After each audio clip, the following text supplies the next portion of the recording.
সোনা রেডি হয়ে গেছে, দেখি তোমার ড্রেসটা দেখি একটু। তুমি কোথায় যাচ্ছ? হলুদের অনুষ্ঠানে?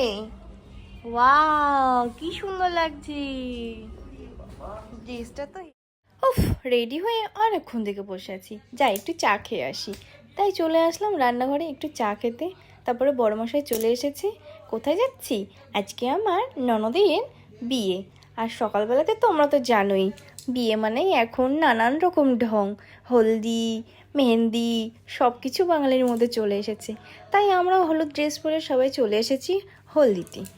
আর এই যে সবাই জল ভরে এখন বাড়ি যাচ্ছে, কারণ এই জল দিয়েই তো ওকে স্নান করানো হবে। আমার সোনাই দেখো, এটা কি সুন্দর পাঞ্জাবি পরে গুড়গুড় গুড়গুড় করে বেড়াচ্ছে। সবাই ওকে দেখে আর কোলে তুলে নেয়। রাস্তার মাঝখানে বাজনা বাজবে আর নাচ হবে না, সেটা কি করে হতে পারে? সব বৌমারা মিলে দারুণ নাচ দিলাম। আর ক্যামেরাম্যানের দিকে যখন ভিডিও করে তখন তো আরও বেশি করে নাচতে ইচ্ছে করে, কারণ একটু ক্যামেরাতে ক্যাপচার হলে কার না ভালো লাগে বলো? তোমাদেরও তো ভালো লাগে। তোমাদের কে কে এই বছরে বিয়ে নিমন্ত্রণও পেয়েছো আর কটা পেয়েছো একটু কমেন্ট করে জানিও প্লিজ। আর আমার চ্যানেলটা সাবস্ক্রাইব, লাইক অ্যান্ড শেয়ার করে দিও প্লিজ।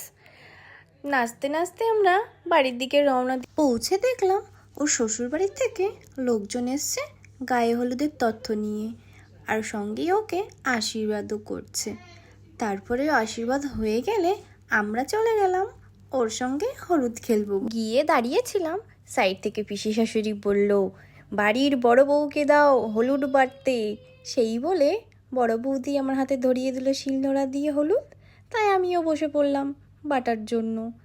সবাই মিলে হলুদ বাটার পরে একটু ওর সঙ্গে হলুদ খেলে আজকের হলুদের পর্ব এখানেই শেষ করলাম।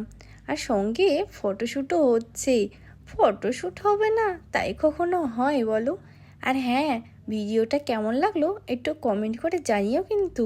আর বিয়ের ভিডিও নিয়ে খুব শিগগিরই আসছি। এখনের মতো এখানেই, টাটা।